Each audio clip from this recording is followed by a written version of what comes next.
Good evening, friends. I'm back with another tale from my collection. This time, Chapter 1 of my upcoming book, Campaign at Fort Stix. Now it's time to grab a snack, dim the lights, and let me take you into the mists of time with a story I call Marching Orders. Spring in northern Indiana is a wonderful time of year as nature awakens from winter's slumber. Trees bud and grass grows lush, inviting you to leave shoes behind as you run carefree and barefoot once again. It's also the sneakiest of seasons, in my opinion. I spent many a long, boring winter afternoon in school, staring beyond the window, my gaze penetrating the bare branches of trees surrounding the schoolyard and beyond the river they bordered, as my mind drifted carefree. In a world of pleasant days filled with fields of tall yellow grass, creeks to splash in, woods to explore, and adventure around every corner. It was a magical place. So it was then, one dreary afternoon when I was particularly bored, I looked out the window to find my escape. As I tried to look through the trees, I noticed there were birds flitting about the many branches, distracting me from my happy daydreams. Annoyed, I tried to ignore them, but it was no use, as they suddenly seemed to realize I was watching and proceeded to engage in comic antics. Then I noticed there were little green buds, and even a few leaves on the trees. I strained my eyes to look closer in disbelief. Could it be that spring was finally arriving? Looking to the front of the classroom, which I rarely did if I could help it, I saw the calendar announcing it was Friday, March 18th. Then I noticed the large words, "Spring Break," printed neatly on the chalkboard, and wondered how I did not notice this earlier. It was as if suddenly spring had sprung, and I would not have to come to school the whole following week. I began to get excited as I looked at the clock and saw there was only an hour left of school. My muscles began to tense as I prepared for the launch from the classroom, and I shot a sideways glance at Kenny, who racked his fingers together, popping all of his knuckles at once as he feigned a stretch. Kenny was neither a friend nor enemy, but rather one of those people who seemed to drift randomly to either scenario depending on his mood. The previous school year, my family had returned to Indiana from Arizona. Arriving at the beginning of the second semester, it was Kenny who first made an effort to know me. Where I was studious and focused in class, Kenny displayed an enhanced aptitude for doodling and passing notes. We had nothing in common, but seemed to share a common rebellious bond. At the end of the school year, my family moved from our temporary residence in the trailer court to a house in town in a different school district.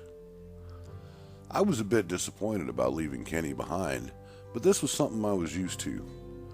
Imagine my surprise when I started the new school year in town and Kenny was there as well.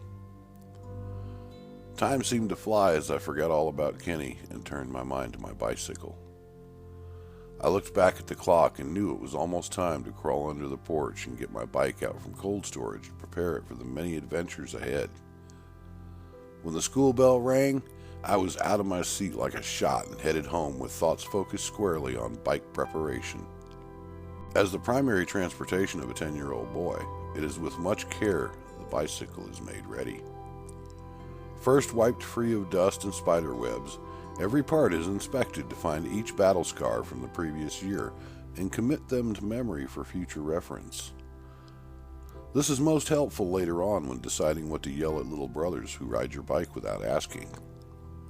Of course, if they did actually ask for permission, you would have to say no anyway, as you never knew when a situation would arise and you needed to use it in a hurry.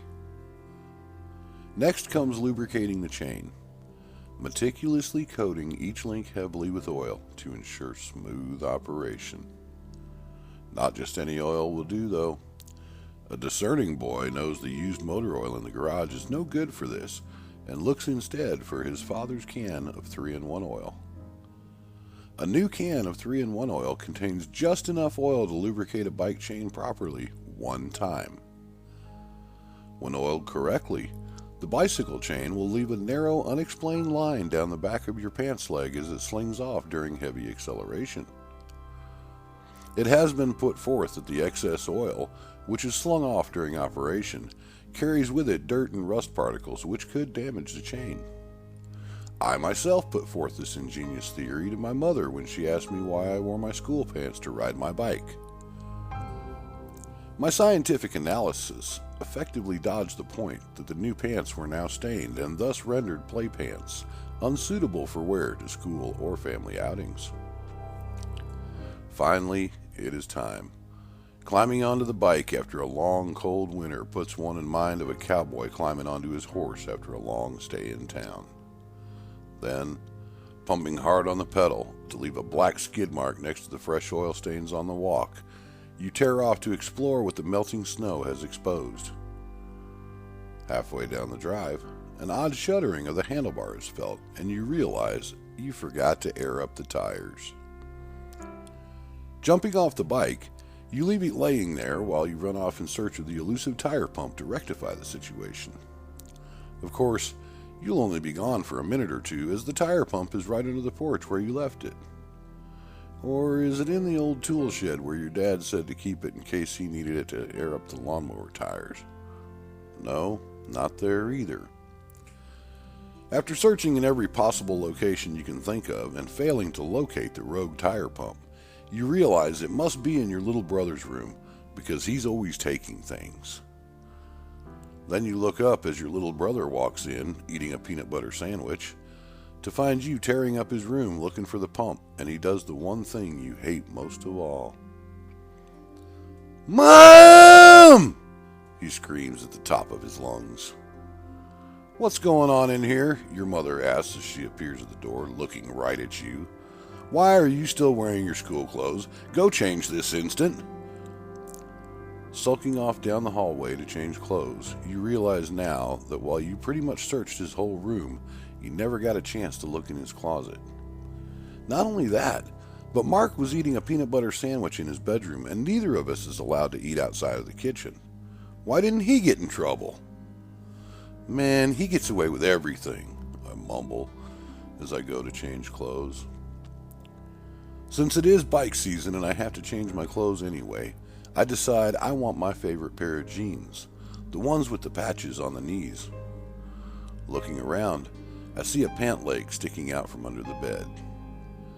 I can tell by the faded color of the denim and the familiar stains I have found my favorite jeans.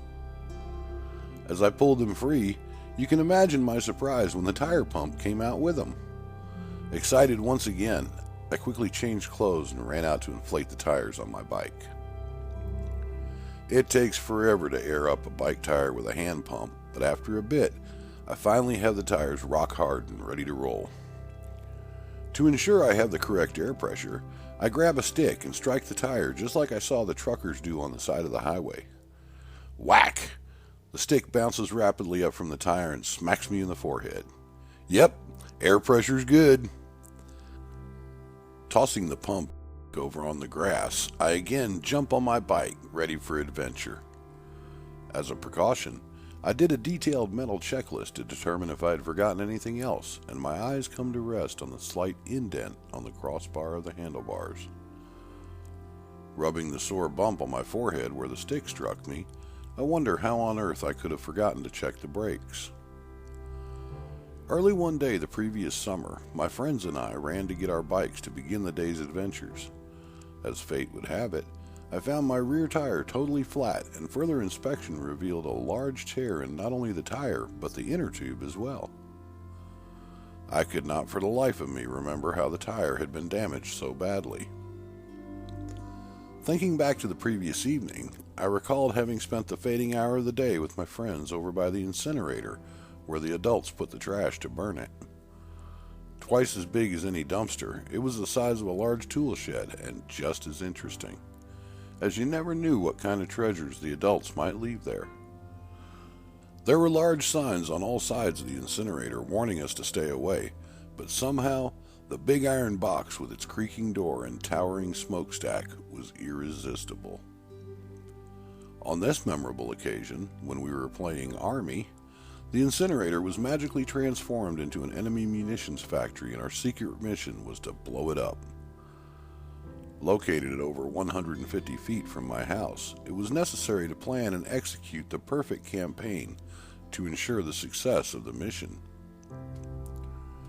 Trekking over 2 blocks through the dense jungle alleyways, we emerged at the large field where the enemy airfield was located. Carefully, we snuck quietly along the edge of the hedgerows, walking our bikes as we ducked low to avoid detection, and worked our way back around 3 or 4 blocks of the civilian sector. Cutting across several lawns, we emerged in the patch of woods across from the target only 2 hours later. Surveying the mission objective, we could see it was in full production as there was smoke pouring from the stack. We pulled the pins on imaginary grenades and let fly with war cries as we engaged in a full assault. Then I noticed a spray can laying in the grass at my feet about the same time as I noticed the door to the incinerator had been left open. I knew at that moment I had the ultimate weapon for the assault, and told my men to take cover as I let fly and hit the ground, covering my head with my arms.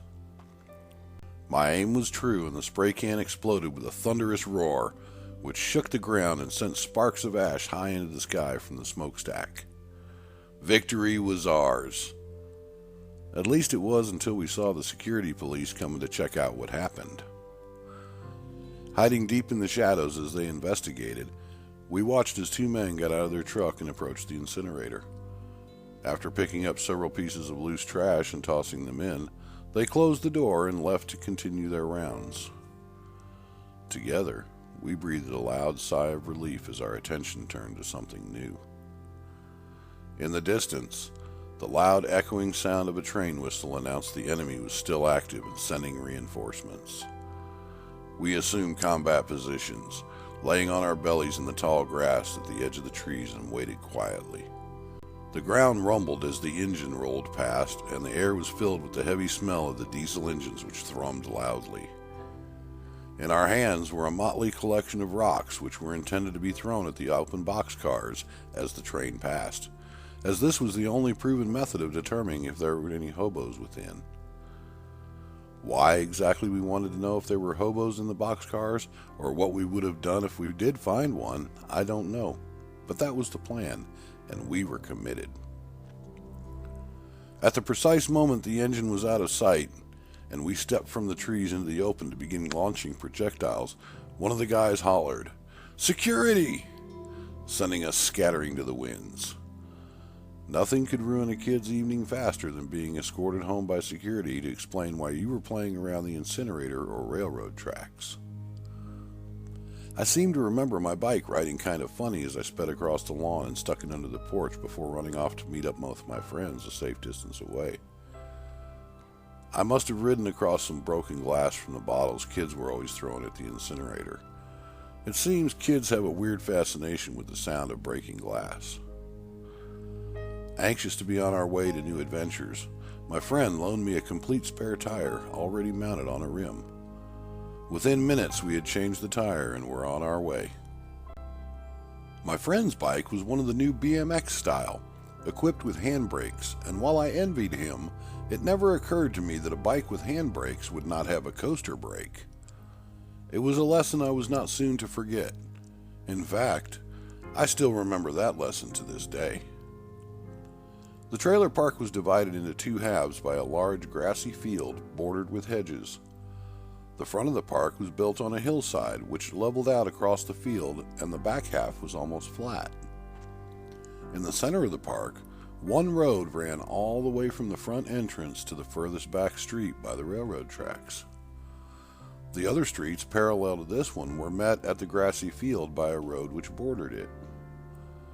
As a result of this fine geography, a boy on a bike going from front to back could build up a lot of speed down the hill and coast a long way across the flat areas without having to pedal. Having finished exploring the front half, We decided to head across to the back and see what was happening by the railroad tracks. On the way there, though, we found the central road blocked by a street work crew and had to take a detour down one of the parallel side streets. Racing down the hill, I realized about 2/3 of the way down I was going much too fast to make the sharp 90-degree turn at the end of the road by the field. Then, I realized bikes with handbrakes do not have coaster brakes, as I furiously backpedaled in a futile effort to slow down. I was not slowing down, but rather gaining speed. It occurred to me I was going to have to make a choice. I could either try and make the turn going much too fast and risk a serious wipeout on the hard pavement, or go through the hedgerow into the grassy field and maybe get some scratches. Not one to capitalize on opportunities for unnecessary pain, I braced for impact. Looking back, I wish there had been more than a few seconds available to make this decision, as I might have noticed that someone installed a railroad-type border at the base of the hedgerow along the road to prevent cars from entering the field. Flying right over the handlebars and the hedgerow, I landed flat on my back without a scratch or even the tiniest bit of air left in my lungs. Then the crossbar of the handlebars landed squarely on my forehead as the bike followed me over, and I saw stars. It took a moment to remember how to breathe, but finally, I caught my wind and sat up, rubbing my forehead. Getting up, I noticed the fresh dent in the crossbar even before I saw the newly installed 90-degree angle in my front bike rim. It wasn't too long after this that I really began to want a new bike like my friend's. In addition to handbrakes, his bike had a foam pad on the crossbar. Riding back up next to the house, I pedaled hard to get a good run, and about halfway down the drive, locked up the brakes. The bike slid to a stop mere inches from the sidewalk, and I am pleased. My brake worked perfectly, and there was now a long black skid mark down the drive to prove it. Not only that, but it seemed I started my stopping skid next to the starting scratch, and it looked like a big exclamation point. Satisfied, I eased out onto the sidewalk, finally ready to head out for a look around when I heard that dreaded sound. "Kevin, time to come in," my mom says, looking out the front door. "Park your bike and wash up for dinner." "Aw, Mom," I mumble, but she's already inside. Parking my bike next to the porch, I headed inside to wash before dinner. It seemed time was getting away from me lately. First, spring snuck up on me, and now the evening had slipped away while I prepared my bike. It made me wonder why time tended to drag when you were sitting in class or waiting for your birthday, but raced when you were doing something you liked. The sound of my dad's boots interrupted my thoughts, and I headed for the table, drying my hands on my jeans as I went. Somehow, 6-year-old younger brothers always seem to appear in the most unexpected places. Rounding the corner at full speed and leaning hard to correct my slide into the dining room, I crashed with Mark as he was carrying napkins to the table. Sitting there on the floor, I was quite pleased with the result as napkins burst in the air like flak in a war movie. But Mark screwed up his face and I knew what was coming. "Mom!" he screamed at the top of his lungs. "What is going on in here?" Mom asked, wiping her hands on the dish towel as she looked at me. What could I say? Watching napkins floated to the floor, I got up and sat at the table while Mark picked them up. Dad came in about that time, and seeing him picking up the napkins while I sat quietly at the table, had no idea what had happened. "You should try to be a little more careful, son," he said, patting Mark on the head. I wanted to roll with laughter at his reaction as he screwed up his face, but was satisfied to receive the glaring scowl Mark shot my way and grinned at him. "I got a call from Aunt Florence today," my dad said as he piled mashed potatoes on his plate. "It seems Uncle Rudy has passed away and wanted me to have his farm." My mother didn't say anything, but she had never cared for Uncle Rudy. My great-uncle, to be exact. I didn't really know him, but I did know that he had a still in the woods behind his old garage where he made corn liquor, as Dad sometimes made extra money delivering it for him. "I was thinking we could go tomorrow and look it over to see what we need to do before we move in," Dad said as he began to eat. Mom sat quietly, picking at her dinner, and seemed lost in thought. She seemed to do that a lot these days, and Dad said it was just because she was pregnant. I myself could not understand why we needed another little brother, as I was already plenty annoyed with the one I had. At least the news of the farm meant I might not have to share my room with Mark when the baby came. Sure, we were moving again, but the neighborhood we moved to after leaving the trailer park was not remarkably interesting. Of course, I had no say in the matter anyway, having received my marching orders. I hope you enjoyed this first look into the campaign at Fort Stix.